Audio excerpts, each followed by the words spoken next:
Welcome to Truth Buried Deep, the podcast where we uncover hidden stories, chilling mysteries, and untold truths lurking beneath the surface.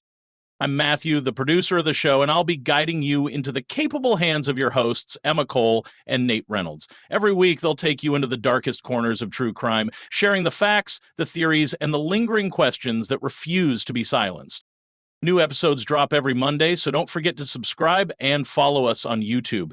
You can also listen to Truth Buried Deep on Spotify, PodMe, or wherever you get your podcasts. For exclusive updates, behind-the-scenes content, and more, check us out on Instagram at TruthBuriedDeep.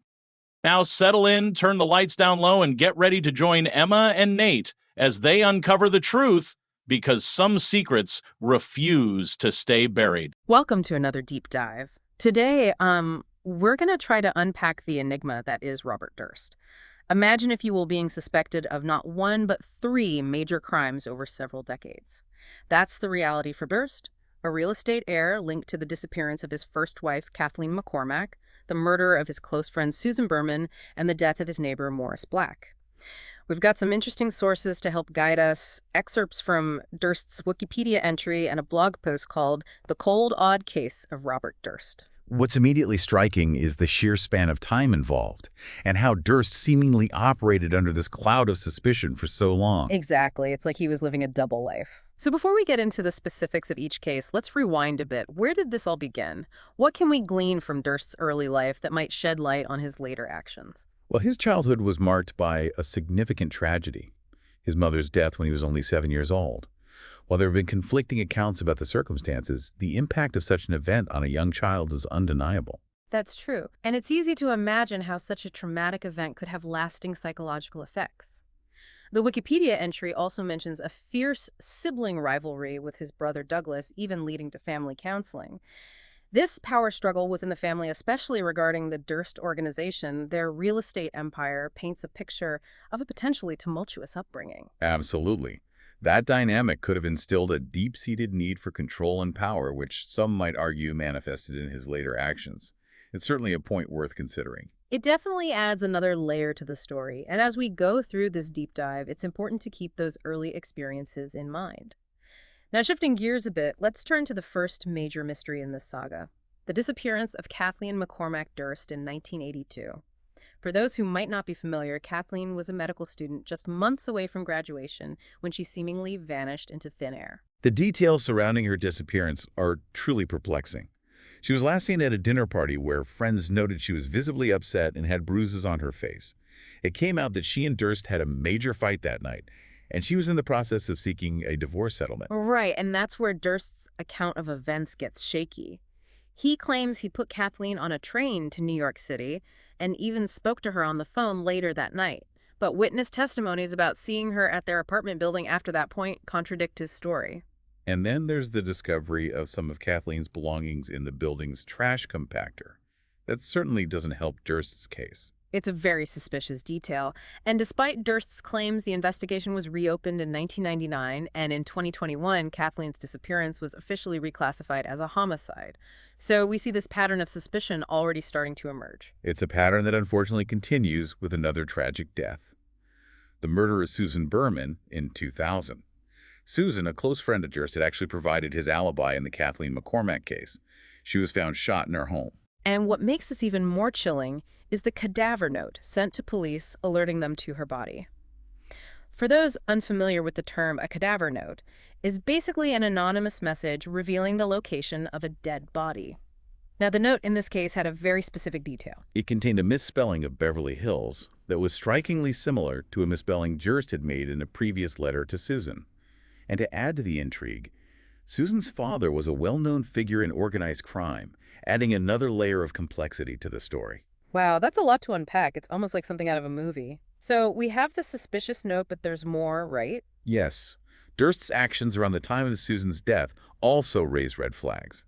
He was in California before her murder and then flew back to New York the day her body was discovered. So the timeline doesn't quite add up. It definitely raises questions.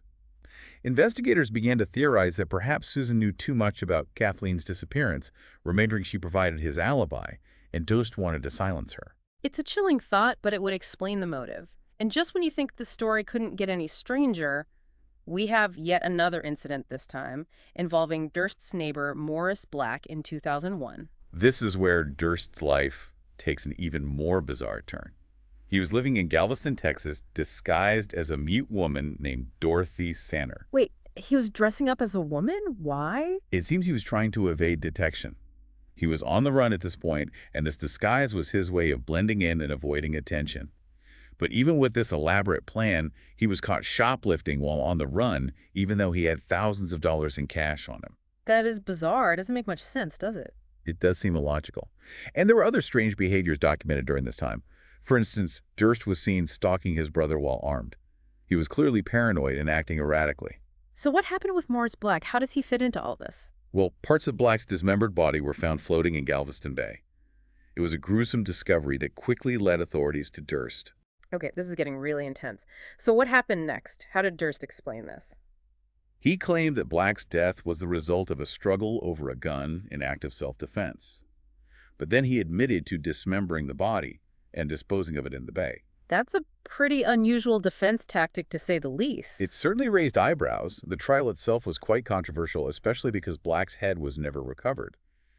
This missing piece of evidence meant that forensic experts couldn't fully refute Durst's claims. So what was the verdict? Despite the gruesome nature of the crime and the questionable circumstances, Durst was acquitted of murder. The jury believed his self-defense claim.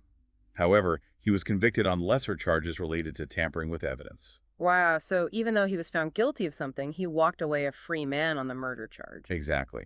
And that brings us to a pivotal point in this saga: Durst's increasing presence in the public eye. In 2010, a film loosely based on his life, All Good Things, was released. And then came the HBO docuseries, The Jinx, which really thrust Durst into the spotlight. Yes, and what's fascinating about The Jinx is that Durst actually agreed to participate. It's not often that someone suspected of such serious crimes willingly opens themselves up to that level of scrutiny. Right. It seemed like he was almost trying to control the narrative, but as we know, it backfired in a big way. There's that infamous scene where Durst goes to the bathroom, still wearing a live microphone, and mutters something like, "Killed them all, of course." That moment sent shockwaves through the media and the public. It was perceived by many as a confession caught on tape. It definitely reignited public interest in all three cases. I remember watching that episode and feeling chills down my spine. There was some debate later about how that audio clip was edited and presented, but the impact was undeniable. It certainly painted Durst in a very damning light. And shortly after that final episode aired, Durst was arrested in New Orleans. It was like something out of a movie. The timing was almost too perfect. When he was apprehended, he had a loaded revolver, marijuana, a large sum of cash, a latex mask, and maps of Cuba. Remember at that time, Cuba didn't have an extradition treaty with the U.S.? It seemed like he was preparing to flee the country, doesn't it? It certainly looks that way. And don't forget about the boxes of Durst's personal papers that were being held by a friend in New York. Investigators believe those boxes could contain crucial evidence. It's amazing how many twists and turns there are in this story. But finally, after years of speculation and legal maneuvering, Durst was put on trial for the murder of Susan Berman. The trial was delayed due to various factors, including Durst's declining health and the COVID-19 pandemic, but it eventually commenced in 2020. And it was a dramatic trial, wasn't it? One of the most compelling moments was the testimony of Durst's own brother, Douglas, who expressed fear for his own safety. It must have been chilling to hear that firsthand account from someone who knew Durst so well. Absolutely. And in the end, the jury reached a verdict, guilty of first-degree murder for Susan Berman's death. It felt like a long time coming after decades of suspicion. It's a landmark conviction. But even with this guilty verdict, there are still lingering questions and unsolved mysteries. You're right. There were those other disappearances, Lynn Schultze and Karen Mitchell. Durst was in the vicinity when both of these women vanished. Didn't a witness sketch of Mitchell's abductor resemble Durst? Yes, there were some similarities. And we can't forget about Kristen Modafferi, who disappeared in San Francisco in 1997. The circumstances surrounding her case also raised suspicions. It's hard not to wonder if Durst could be connected to these other cases as well. In light of Durst's conviction for Berman's murder, the FBI encouraged local authorities to re-examine these cold cases. It's possible, though, unconfirmed, that he could have been involved. Beyond these unsolved cases, there are also some interesting details about Durst's personal life that are worth exploring. For instance, his marriage to Deborah Carrington was a bit of an enigma. Yes, they never actually lived together, and Cheriton later distanced herself from him. It was almost like a marriage of convenience, wouldn't you say? It was a very unconventional relationship, to say the least. Yeah. Durst himself once stated that he married Cheriton so she could inherit his fortune because he planned on committing suicide. That's a pretty strange comment, isn't it? It's certainly a chilling statement considering his later actions. And then there were all those aliases he used and his tendency to rent properties under dog-themed business names. It's like he was deliberately trying to be elusive and obscure his tracks. It adds another layer of peculiarity to an already bizarre story. Remember the story about all the Alaskan Malamutes he owned, each named Igor, who died under mysterious circumstances? It's a detail that's both strange and unsettling, especially when you consider the nature of his crimes. Some might see it as foreshadowing his later actions. But as with many aspects of this story, it's open to interpretation. Ultimately, this complex and twisted saga came to an end in 2022 when Durst died in prison while awaiting trial for Kathie McCormack's murder. It's ironic that he managed to evade justice for so long, only to die before he could be held accountable for what many believe was his first crime. It's a somber ending to a life shrouded in mystery and suspicion. It really is. And it's a reminder that even though he's gone, the impact of his actions continues to ripple outward. What happened to Kathleen's family? Durst's death didn't halt the legal battles. Kathleen McCormack's family filed civil suits against his estate seeking damages for her wrongful death. They're still seeking justice and closure even after all these years. It makes you think about the long-lasting effects of these crimes, not just on the victims, but on their families and loved ones as well. So we've covered a lot of ground in this deep dive. We explored Durst's troubled childhood, the disappearance of his first wife, the murder of Susan Berman for which he was convicted, and the strange death of Morris Black. We also touched upon those other unsolved disappearances, and we even delved into the peculiarities of his personal life. It's a case filled with so many twists and turns, it's hard to wrap your head around it all. It really is a labyrinth of events. And while we have a conviction for Berman's murder, there are still so many unanswered questions. Did he kill Kathleen? Was he involved in those other disappearances? We may never know for sure. Right, and I think that's what makes this case so captivating, so frustrating, and so fascinating all at the same time. It leaves us with a sense of unease, a feeling that there are pieces of the puzzle still missing. What's also intriguing is how the Jinx played a role in all of this. You have this documentary filmmaker, Andrew Drake, who initially set out to explore the Durst story, but then inadvertently uncovers what appears to be a confession. It's like something out of a true crime novel. The documentary raised a lot of ethical questions about the role of filmmakers in criminal investigation. Exactly. Can a documentary actually influence the outcome of a case? Should filmmakers be held accountable for information they uncover, especially if it has legal ramifications? Those are complex questions, and there are no easy answers. I think this case really highlights the power of storytelling, both in its ability to captivate an audience and in its potential to impact real-world events. So, as we wrap up this deep dive, I'd like to leave you with a final thought. Robert Durst's story, as we've seen, is full of contradictions. Was he a mastermind who managed to evade justice for years? Or was he a deeply troubled individual who was a victim of his own demons? Perhaps he was a bit of both. The truth, as is often the case, is probably much more nuanced and complex than we can ever fully comprehend.